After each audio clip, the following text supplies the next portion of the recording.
You're listening to the Straight to Video podcast with Rob Lane. What is up? Hope you're doing awesome, and thank you once again for choosing to listen to my podcast Straight to Video. Nothing has changed. I'm still Rob Lane, but today I've got a great chat with a return guest, and I think the first guest to be on the show 3 times now, so he's top of the Straight to Video leaderboard, and that is none other than Bowling for Soup's Jaret Reddick. I've been lucky enough to know this guy for over 20 years, and it's always a thrill to sit down and chat with him, to pick his brain about growing up in Texas and seeing some parallels into what he experienced around the same time as me here in the UK. This episode is perfectly timed as Jaret and his band Bowling for Soup are getting set to play their biggest ever headline show on Saturday the 13th of December at none other than Wembley Arena. This is really going to see 2025 out with a bang, and I am so proud to see them playing such a huge show and continuing after over 30 years as a band to go from strength to strength. Every year they smash new goals, and this is just another one of them. If you're going to be at that show, then I'll maybe see you there. If you need further information about getting tickets, then hit up bowlingforsoup.com. But right now, please sit back and listen to me and Jaret talking all things arena rock on my Straight to Video chat with Jaret Reddick.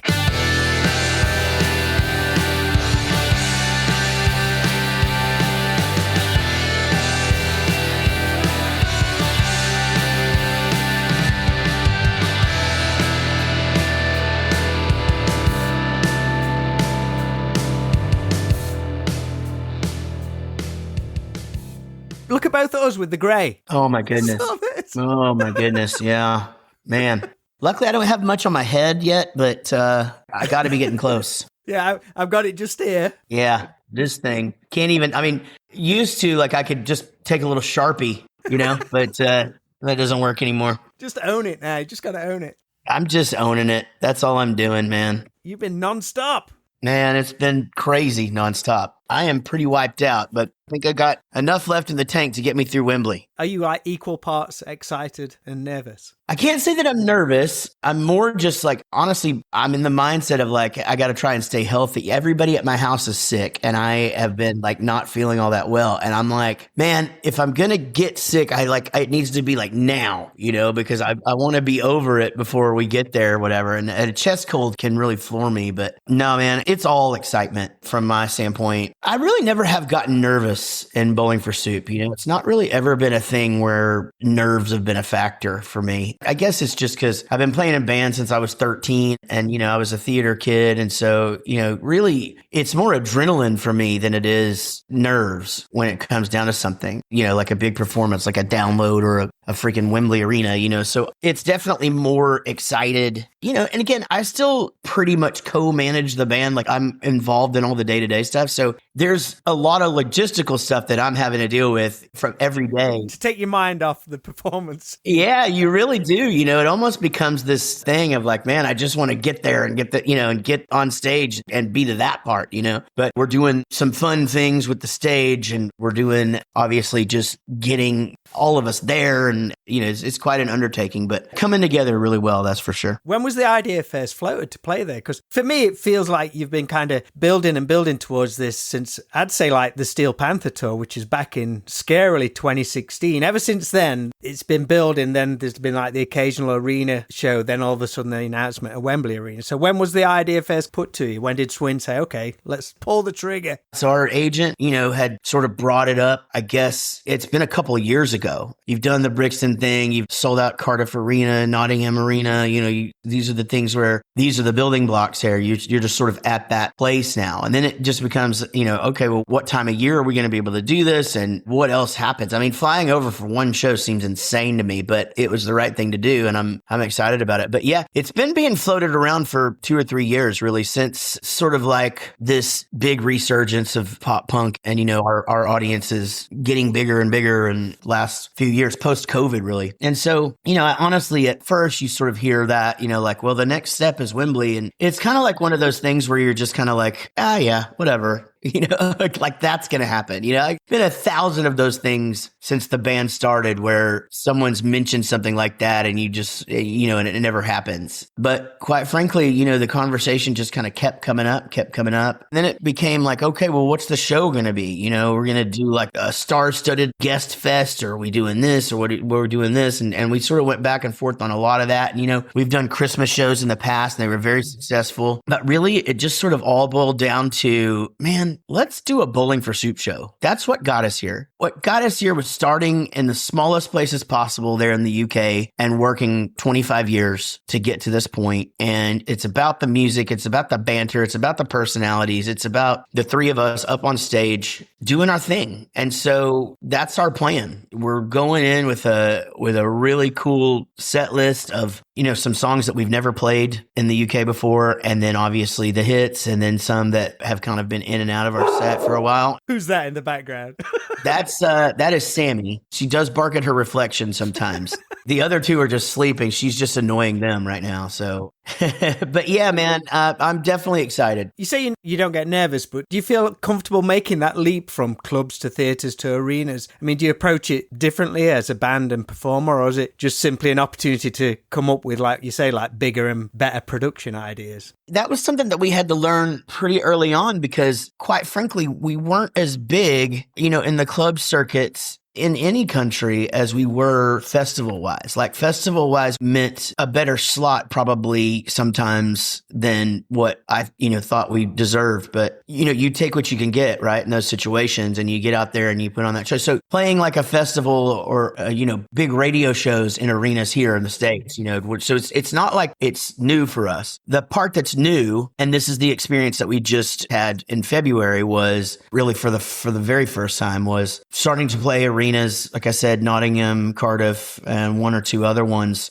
And our name is the big one out there on the marquee. People are there to come see a Bowling for Soup show. We had great support, and that adds to it, obviously. But, this is our show. And so that was unique in that when we've done those kind of crowds in the past, it's like we're part of like this whole whatever it is, whether it's a festival or, there's a real, I don't know what the word is. There's just something magical about that, where you come out and you just go, everybody here, Sammy, everybody here is like-minded, and we're all sort of like in this together kind of thing. And it just feels very united, and it's just a really, really good feeling. And so, the show's a little bit different in that you kind of can't, for example, it's like we did a casino this past weekend, and, I was able to do a bunch of quote unquote crowd work, and you can get away with that in a place that place held 1,000 people. And so, you can still get away with that there because they can really hear, when they're quiet in between songs, they can hear the banter back, and you can sort of repeat things here and there, and you can really make it work. But when you get into 9,000-10,000,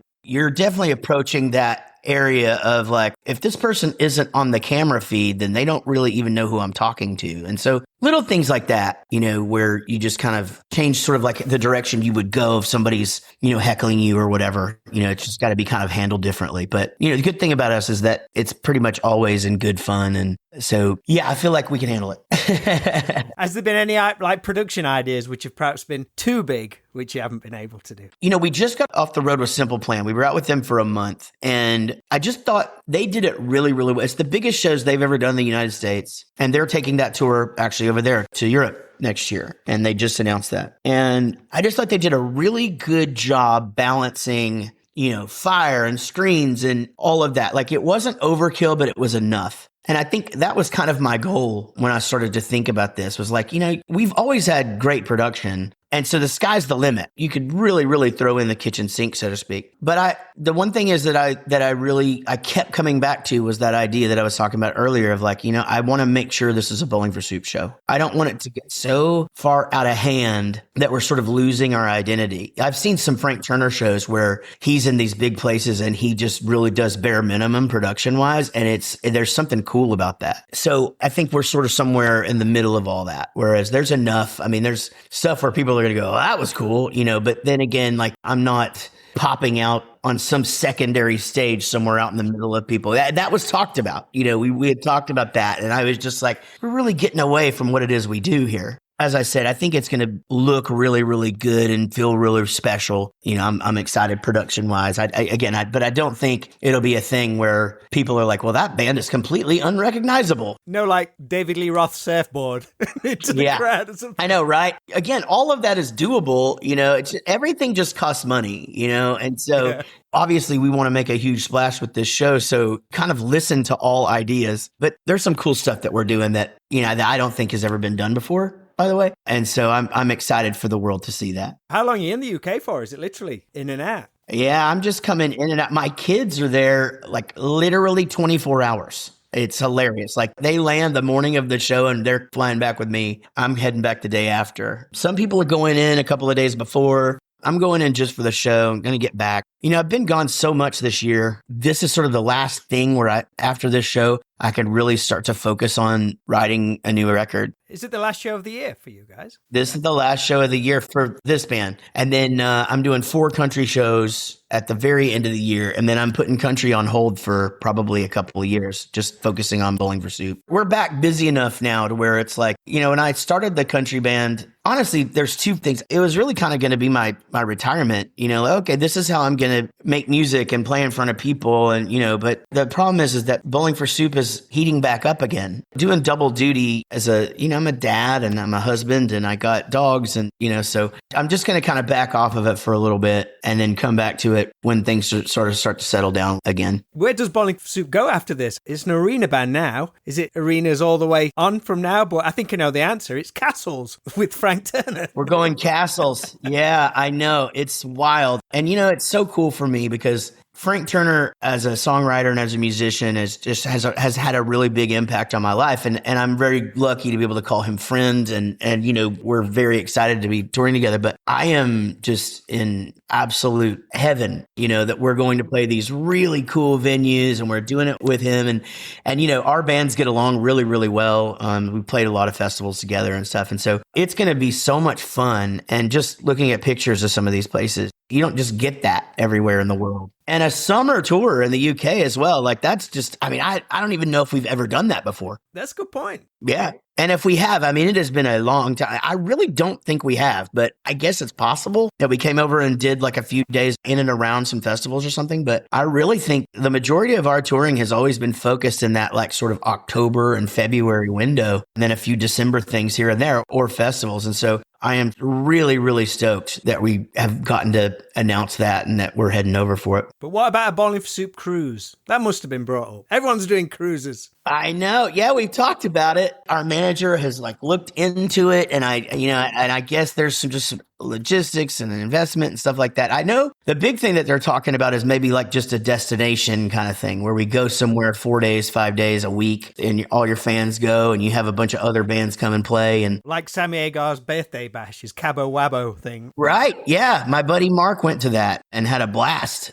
And so, yeah, something like that would be fun. That's kind of what Roger Klein does with his Circus Mexicus. That's a similar kind of thing. And I think more and more of that kind of stuff is getting available as the venues sort of make themselves available for it. You know, the thing is that I think 5 or 10 years ago, if somebody had that idea, they really wouldn't know how to even make it so. And now so many other artists are doing it. In fact, our buddies Blue October are basically just piggybacking off of a country guy here called Casey Donahue that Dave, our tour manager, used to work for. And they're just basically going to the same place he does and doing that. And so I think that might be a window, but we'll see. I love doing the music cruises. We're doing Rockboat this year, and I'm really excited about it. And I do think a Bowling for Soup cruise would be amazing. And I do think that we could do well with it. But, you know, again, I guess everything will happen when it happens. When it's time, it's time. Yep. So what was Jaret Reddick's first arena show then, as a fan? First arena show as a fan, I guess it was either, I get this mixed up. I think it was Motley Crue, Girls, Girls, Girls with Whitesnake. But it also could have been Judas Priest Painkiller with Testament. But no, I think it was. It was Motley Crue, Girls, Girls, Girls. My mom took me and my buddy Mike. Got to see Whitesnake with the Rudy Sarzo lineup, Vandenberg, Tommy Aldridge. That was really cool. You know what? That's actually not true. In the 6th grade, I forgot about this. Okay, it's going to be a weird one. No, it's not as weird as you think. Night Ranger. Oh, nice. Came through my hometown, and we went and saw Night Ranger. that was cool because it was my hometown. And so, my parents just dropped us off and you kind of went in as sixth or seventh graders or something like that. Was that one of your earliest gigs you actually saw then? Well, my parents took us to a bunch of stuff when we were kids. So I'd gotten to see a lot of country people. A lot of this would be, I think, probably confusing to your audience, both by where they live or also age. But like Tanya Tucker and Jerry Lee Lewis, and of course, everybody knows The Killer. So I'd seen a bunch of bands like that. But Night Ranger would have been like the first thing that I went and saw without my parents. So where was that at then? It was at Dealey Coliseum in Wichita Falls, where I went to college. Later on, I was going to school, watching basketball games and stuff at the same place where I saw Night Ranger. So what was in Dallas before the American Airlines Center? Has it always been that, but just under a different name? No, before that we had Reunion Arena, and that's where I saw Motley Crue, Judas Priest, a lot of different bands there. We were really lucky though. When I got to be about 16 or 17, there was a club in Lawton, Oklahoma, which is about an hour north of where I lived in Wichita Falls. And everybody came through there because there's an army base there. And so I got to see LA Guns and Killer Dwarfs and Hurricane and all of these different bands that I was seeing on TV. I got to see them in the club level. And then Testament was my favorite band. I got to see them twice, but then they actually opened up that Judas Priest Painkiller tour. It was Testament Practice What You Preach, and that was awesome. But that was at Reunion Arena. How did you go about getting tickets back then? I mean, things are so different nowadays. Did you have to queue up at the box office, or did you have like a record store at the mall, or how was it back then? Record store at the mall, or you could go to a grocery store, and somehow they had some system where you could, Ticketmaster was already a thing, so they could print your Ticketmaster ticket right there. So yeah, I mean, that was the way you did it. I mean, I remember some of those shows, you'd literally get like, there was no barcodes or anything. It's just like a piece of paper. And, it's wild to think about now how crazy tickets are secure wise and how they just have to keep finding new ways to do that. And just how it was then, it literally just be a printed piece of paper that just said, you're going to see, Rat. Why has it changed so much? Is it people trying to make money off it, or people got so good at forging tickets? Why has it changed so much? I think it's the selling of the fake tickets that's the problem. That actually happened to somebody. Oh, my niece bought tickets off of one of the sites where, it's supposed to be legit, and showed up and they were just like, these aren't any good. Sorry. She got her money back. So I guess that's the best part of it being a pain in the ass now, I guess, is that at least there's some sort of guarantee. You're either going to see the show or you're not going to be out your money. But I feel lucky. That hasn't really happened to me before. And I do buy a lot of secondhand tickets because of my schedule. When we want to do something, it's really hard for me to plan way in advance. And so if a Broadway thing comes through or something, or a band, whatever that I want to take my daughter to or the boys, I almost always have to buy it kind of last minute. And so I'm sort of at the mercy of the StubHubs and the Vivid Seats. You got to put your faith in it, I guess, and just hope for the best. Did you ever save your ticket stubs? Did you have like a photo album with them in or something like that, or pin to your wall? I did for a long time. Yeah, I had a bulletin board when I was in high school, had them all stuck up there. And then I did put them all in a photo album. And I think I still have a few of them somewhere. There's a couple of photo albums that I have that are just random stuff. And I think I do still have like my Metallica Queensryche ticket, a few here and there. But I definitely didn't do as well as I could have as far as collecting that stuff. People miss that now. I think you sometimes have to pay for like a souvenir ticket when you're downloading them. It's crazy. It really is. That's part of the, it's been one of those companies working me on merch for a long time, telling me that I should do that, hey, you should have these and sell them at merch or whatever. And just like, it seems so weird. I get it. People want to have something, in their hand to represent, the night. So it does make sense. And they do make some cool ones, by the way. Some of those collectible tickets are really, really neat. So yeah, you're right. It's just, not having it to hold in your hand they've made it to where everything's just in your phone now. And I'd rather have it that way. But if I was a hardcore fan, I really would miss that ticket. I think it's cool how bands, have you guys ever done it where it's a unique poster for each show? I think Pearl Jam were the first ones, which I remember doing that, where like every night of the tour has its own like screen printed poster or something. We're not doing it a lot. American Aquarium is really good at doing that here in the States. It's all limited and stuff like that. So it's definitely one of those things, but there's so much logistics to that. We're already spread pretty thin. On the last tour, we did the shirts. Every show got its own shirt. Simple Plan did that on our tour with them. And it was really cool because they put a different little Easter egg on every shirt too. So it wasn't just the city's name. And Descendants do that. They'll like rip off a band that's from there, so when they came through. Oh, nice. Yeah. And so there's definitely some really cool ways to do that. And it does work. It's just, I guess the thing is if you don't sell it, then you're just kind of stuck with it. You made the jump from glam rock and hard rock into more heavier stuff during the 90s. Did the Clash of the Titans tour ever come through Dallas with Megadeth and Slayer? Yes. Yeah. No, I have a great story about that. In fact, because that was great. It was Slayer, Megadeth, and Anthrax. And that was all fine and well. But who opened the show? Alice in Chains. And I remember those guys coming on, no production, amps sitting on the ground, drums on the floor, no lighting because they were playing during the daytime. And I remember looking at my buddy John and just going, shit just got different. Shit just changed while they were playing. And you just knew it. You just knew like everything is different now. You could just tell because they were just so good and it was so different. So the other bands were great and had a wonderful time. But I walked away from Clash of the Titans that year just going, holy crap, like what is about to happen? And sure enough, Seattle Sound took over everything and it's kind of a wild ride from there. Yeah. It was a weird one for me. I don't know how it was for you, but I'm kind of glad I lived through that and saw that. And it's a weird one to explain to people. I don't know if we'll have, we had Britpop. That was a huge thing in the UK. But as for like transitions in music, I don't know if there has been any as dramatic as that. Yeah, I definitely don't know that we've just seen a guillotine dropped like that. It was literally off with the heads. It was, perfect timing, right? Of like Beavis and Butthead putting the winger shirt on the nerdy kid and all that Seattle stuff happening. And then, obviously Nirvana, with the biggest song ever. And it was wild. It was definitely one of those things where it just, holy shit, what just happened? And it happened really, really fast. I was pretty lucky. I didn't have to watch like any of my favorite bands just dissolve into nothing because I really was kind of listening to heavier stuff that I think was somewhat immune to it. Like it's not like Testament didn't stop, but like they were fine, but it was changing. But also I was discovering punk rock. As soon as I heard the Descendants, it was almost like the same thing happened in my brain. I was like, I just want to listen to this now. I want to listen to the Ramones and the Descendants and early Green Day. And it was right around that same time. But, for me, it was just about the presentation and the songwriting.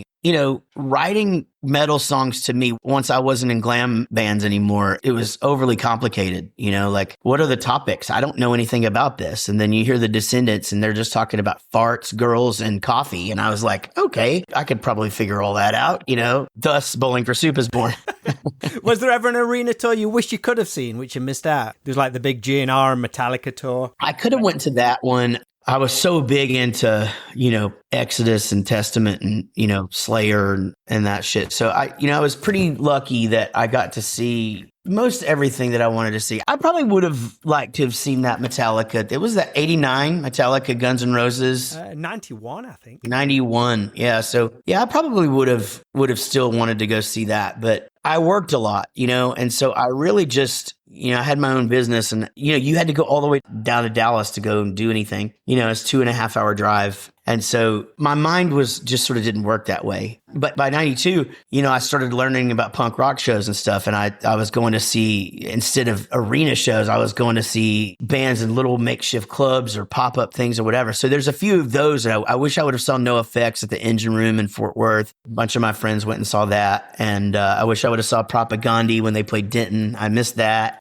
So there's a lot of that kind of stuff for me. Did you ever do like the tailgate heavy metal parking lot thing? That's something doesn't happen in the UK, but I know it's like a big deal over there. Yeah, we got to do that at the Judas Priest show that I went to. We weren't necessarily drinking beers and stuff, but yeah, everybody's hanging out with their car stereos on and everybody's dressed exactly the same. Strange smell in the air. 100%.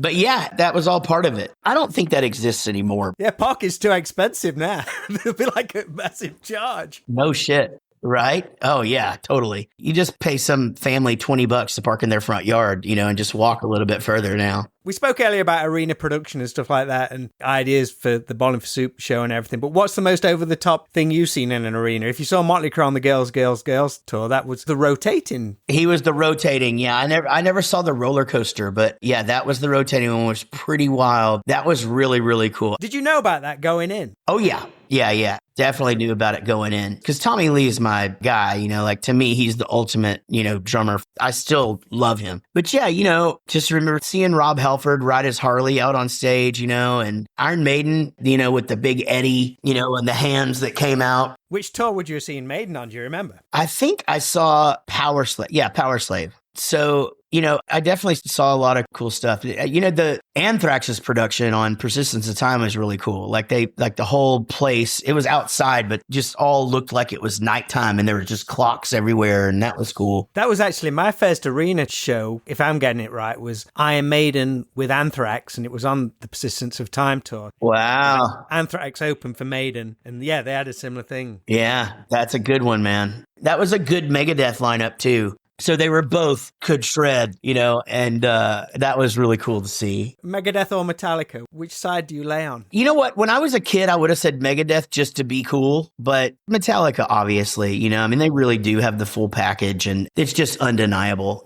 I like a lot of Dave Mustaine's songs and Ride the Lightning is my favorite Metallica album. And so obviously, he wrote most or all of it. But yeah, there's just kind of no comparison. Megadeth do have James Lomenzo from White Lion on bass now, though. So that's Yeah. I think it's just vocal wise, you just can't, James Hetfield can sing,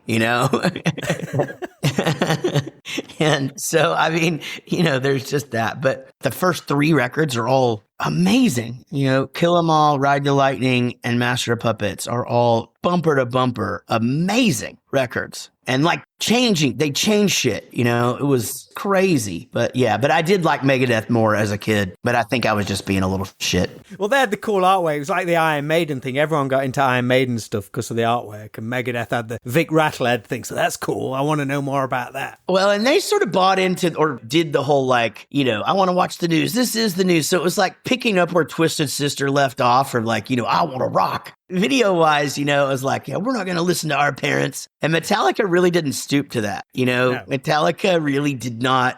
That just wasn't their thing. Everything was more of like a piece of art and less overt, as far as what they presented out there and stuff. And so I don't think I realized how cool that was, until later in life when you kind of look back on it and go, oh, that's really cool. They didn't have to do we hate our parents and we hate authority and all of this, all of the stereotypical stuff or whatever. They just sort of just did what they did and wrote cool songs. And again, everybody gets on the Injustice for All record for not having bass on it. I think that record is so cool, and I just think it's awesome. And I think it's one of those things where it's more my age probably when it came out, because I was probably a freshman or sophomore in high school. And so it was I was talking about this the other day where The Ultimate Sin is one of my favorite Ozzy records because I got to go to the store and buy it the day that it came out, that's a big deal when you're a kid. Oh, and my other one is, so many people don't like Theater of Pain by Motley Crue. And I love that record so much because that was my new Motley Crue record. I got to stay up and watch the video debuts. I got to go buy it at the store,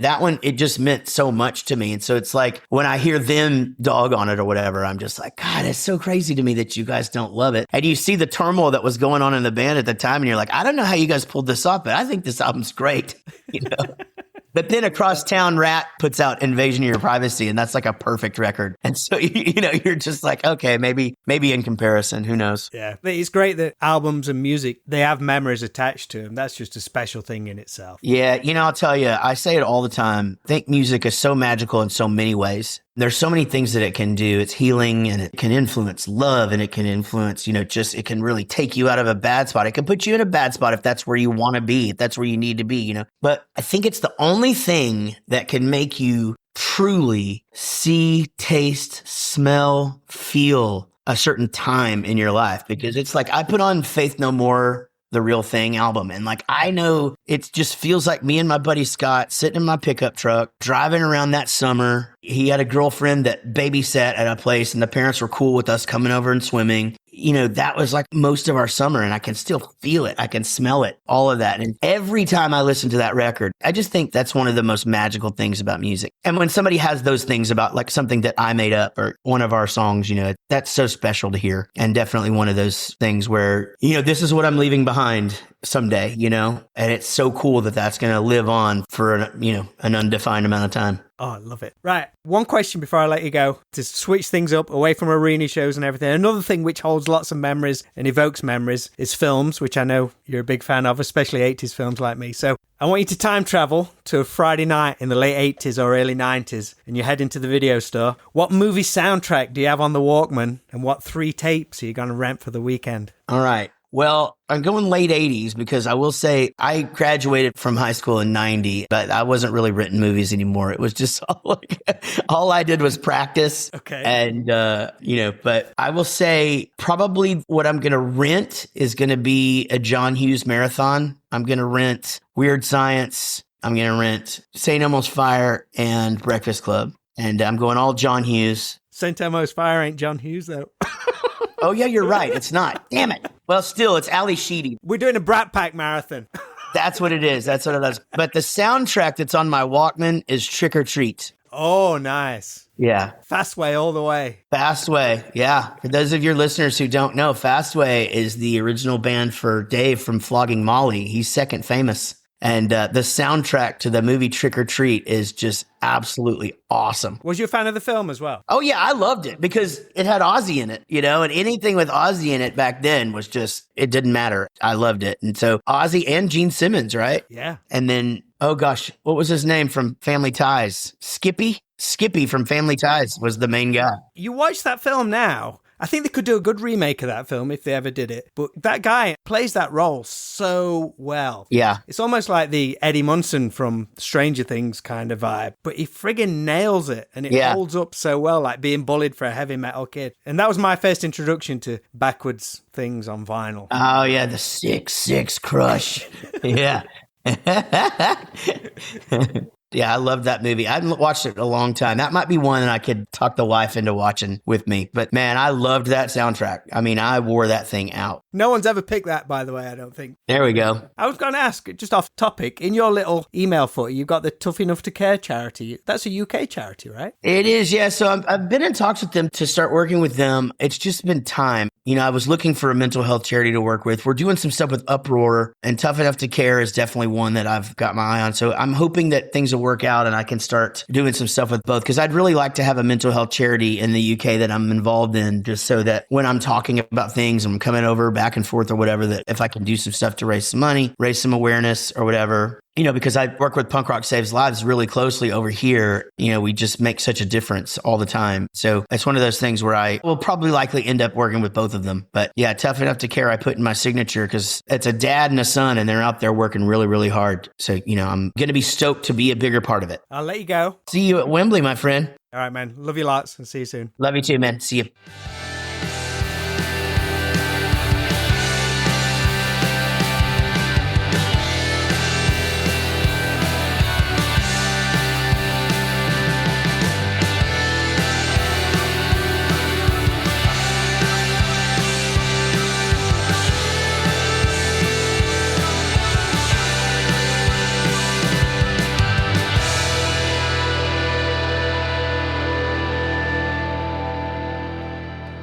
Huge thanks to the one and only Jaret Reddick of Bowling for Soup for finding some time to chat with me on the Straight to Video podcast. That guy has been a constant inspiration in my life for a long time, and I'm so excited to see what he does next. But right now, it's a headline show at Wembley Arena on Saturday, the 13th of December with Bowling for Soup. Tickets are still available if you want to come along, so check out bowlingforsoup.com for all the info, and be sure to follow them on all social media platforms. And particularly, if you're on Facebook, then check out the Bowling for Soup fan page, which is an amazing community of fans which shares all the good vibes. If you'd like to find out more about the Tough Enough to Care mental health group we spoke about during our talk, then you can find them at toughenoughToCare.help. So that's all for this episode of the podcast. I hope you've enjoyed it, and until next time, please be sure to always be kind, please rewind and unwind, and I'll speak to you all real soon.